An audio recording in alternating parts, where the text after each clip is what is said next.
Magandang araw po, welcome po sa aking channel, Love Night TV. Patalasasang po, meron po ba kayong mga properties na napapabayaan or non-performing assets? Plan nyo ibenta, pero wala kayong oras sa pagbenta nito. Kung ito'y pagkakatiwala nyo po sa amin, tawag lang po kayo sa aking numero, usap po tayo, gawa ko po ng video for free. Yes, libre po, wala po kayong babayaran. Tutulungan pa namin kayong mabenta ang inyong property. Kami na po bala sa marketing, sa boosting or paid ads. Even sa tripping, hindi na po kayo mapapagod sa pag-entertain ng mga buyers. Kami na po bala sa lahat. Tawag lang po kayo. Nandito po tayo ngayon sa Alfonso, Cavite kung saan meron po tayong bagong video presentation.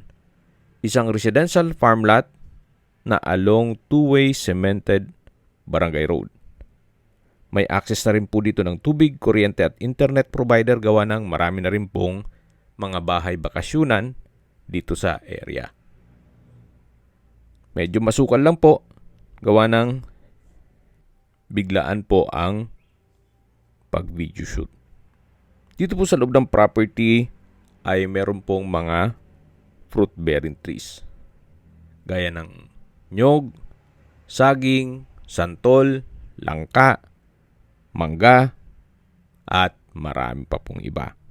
Patag na patag naman po ang lupa, kaya usable po lahat. Wala pong masasayang. Napakaganda po nito para sa inyong retirement house o bahay bakasyunan. O kung hindi naman, kung gusto magnegosyo, pwede rin pong private resort. Ang kagandahan po sa ganitong sukat na lupa na 1,401 square meters ay less maintenance. At syempre, kung sakto lang din ang budget ninyo, pwede na po ito. At mamaya po sa dulong parte nitong video, pag-usapan natin ang presyo nito pati distance, location at travel time. Yan po, tunghayan nyo po. Napakatahimik po ng lugar, sariwa ang hangin, at malamig po ang klima. Ito po yung nasa mataas na lugar. Ang estimated elevation above sea level ay 1,168 feet. Okay, sa distance, location at travel time portion na po tayo. Mula po sa bayan ng Alfonso, ang distance is 1.7 kilometers at ang travel time is 6 minutes. Kumpleto na po doon gaya ng public market, groceries, convenience store, remittance center, drugstore, bank, school, church at hospital. Yan po yung lagi kong binabanggit sa inyo na dapat nyo i-consider sa paghanap ng property, yung meron pong malapit na hospital. Hindi ko nun po sinasabing sakitin kayo, yan naman po for emergency purpose lang naman. At mula naman po sa Tagaytay Bypass Road, ang distance is 6.1 kilometers at ang travel time is 12 minutes. Mula naman po sa Twin Lakes, ang distance is 11 kilometers at ang travel time is 20 minutes. Mula naman po sa Tagaytay Rotonda, ang distance is 17 kilometers at ang travel time is 30 minutes.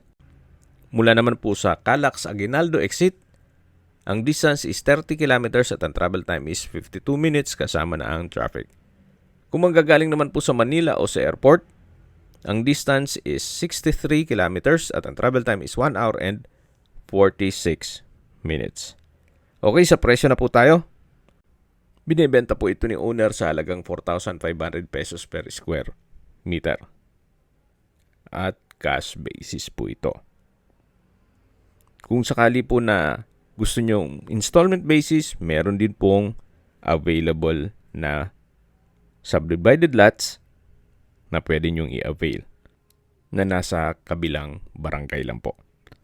Kung may mga katanungan po kayo, tawag lang po kayo sa aking numero. At sa mga kababayan naman natin nasa ibang bansa, meron po akong Telegram. Sa mga iPhone user naman, may iMessage. Meron din pong Imo, Skype, Viber at WhatsApp. Same number lang po, 0917-316-3399. Sa mga nagtatanong naman po ng aming Facebook, meron po aming Facebook page na Nov9TV at Facebook Reel Video. Meron din pong TikTok at Instagram. May ibang YouTube channel po kami na The Nov9TV Channel, Nov9TV Listings, Nov9TV On The Spot, Nov9TV Updates, at Nov9TV House Rental. Sana po naibigan nyo ang video presentation. Paki-like and subscribe na lang po sa aking channel para ma-update din po kayo sa aking future listings. Kung sakali po hanap nyong mas malaking sukat ng lupa, meron din po kami ibang listings na pwede nyong pagpilian. Huwag po kayong mag-atubiling tumawag sa amin, then let us know your budget para malaman namin kung anong property pwede naming elok sa inyo. Sa lahat pong viewers, subscriber at nagtiwala po sa amin, salamat po sa suporta. Ingat po kayo lagi at yung pamilya. Maraming salamat po.